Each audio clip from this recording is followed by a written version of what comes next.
Dave Tease is going to introduce Cecilia Brooks. So go right ahead, Dave. The show's yours. Hello, Cecilia. How you doing today? Hi, Mr. Tease. I'm doing well, thank you. How are you? Good. Welcome to the show. I know you're stuck in traffic, so we got a little short time, but you're out here all the time. Everybody knows who you are, okay? And we're going to get some questions really quickly so they know who you are because they don't know, where you're from. You're born and raised in Elgin. We'll try to keep it short so we get some stuff into here. Born and raised in Elgin. How long you been here? So I've been in Elgin for over a year at this point. I am actually from Schaumburg originally, so just down Schaumburg Road, and loving Elgin, and I've made it my home. Great, great. Like I asked all the candidates here right now, what is one of your biggest pet peeves? What is the reason why you want to be on city council? Could you tell us what made you want to do this? Yes, so I want to be a voice for the people. I'm seeing just at a local, statewide, and federal level, so many Americans, so many residents just really disheartened by their local government, statewide government, and federal. And I want to change that. I want to get out, get to know people. I want to give them hope. I want to actually be the action that they've all been wanting to see.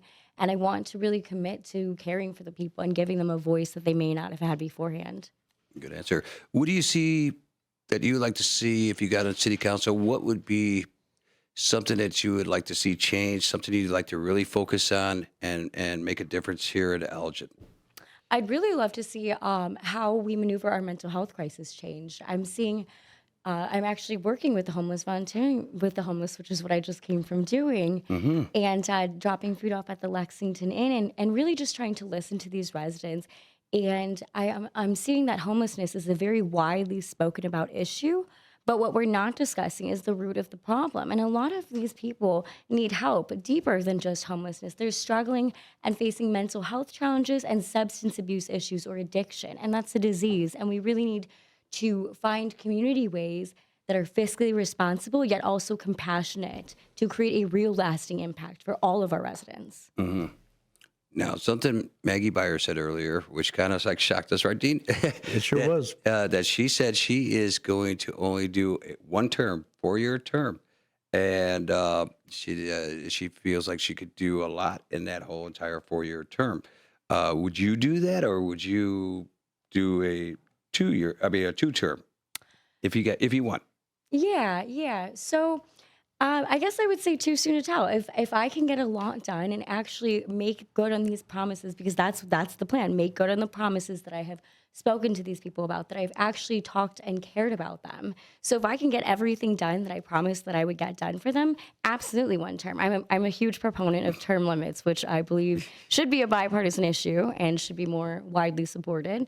But otherwise, I would do no more than 2 terms. The people of Elgin deserve somebody who really deeply cares for them, and someone that won't open the door for corruption in any form. So time is running just a little short, and you said you're going to make good on your promises. What are your promises? Yes, so giving the people of Elgin a voice, getting out into the community, improving those community relations, getting our residents actively engaged by getting them to city council meetings, inviting them, hosting events, really just communicating with them, maneuvering that mental health crisis in whichever form that looks, in a multifaceted issue, whether that looks at applying for grants or other different structures, creating homeless shelter, whatever can be done. Absolutely. And also keeping our taxes low. That is something I am a huge champion of.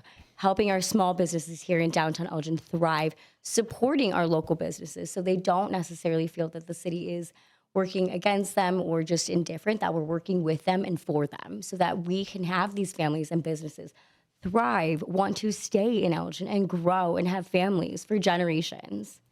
Maybe she knows the answer to this, Dean, because how old are you? I know you know that answer. How old are you? Tell the listeners. I'm 24 years old. And she's so young. She's so vibrant. Would you be this, if you got on the city council, would you be the youngest city council person in Elgin history? I don't know what the youngest age is.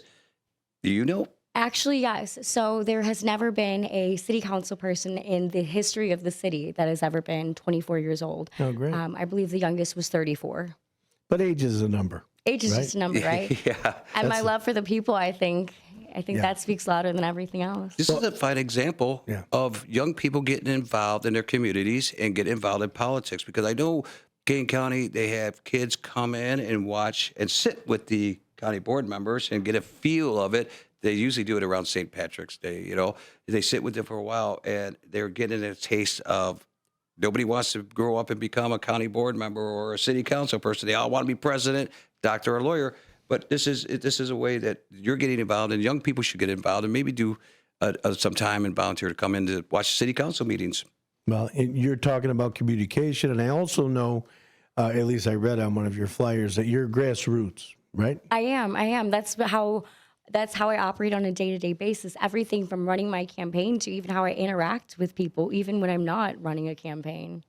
Because, like, again, I don't know if this is the right way to say it or form it or structure it, but you've had an interest, I know, with working with the homeless. You understand that the mental health is real serious, and they tie into each other. I mean, it's not a secret. We know about, yes, the addictions, very, very close to it, but the mental health crisis, to let them, I don't know, make a better life for themselves, is that it? Because we can't say for us what's normal is not normal for the next person, even your neighbor. What's normal for you is not normal for me. So we have to sort of steer clear of saying that, well, we have to give them a normal life. There's so many people that say that. Well, until you get to talk with them, and I've been doing a great deal of help thanks to a guy by the name of Greg Schiller. Jenna's been helping from the city of Elgin. Chief Anna Lally introduced me to a lot of it, all the different people. How about the officer, the liaison officer that works with them? Officer Gallagher, what a gentleman. And these are the kind of things that I think are going to make the difference.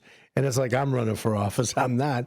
But, I mean, you spoke about communication, and I think that is key. Communication is number one. And the way you have, you were, I don't want to say dabbling in, wondering what was happening with the homelessness. But as soon as you found out there was a need, you went in with both feet, back to that grassroots. So I believe that that's important. And no matter who the candidate is, whether it's you or anybody else, I think that people have to communicate with each other.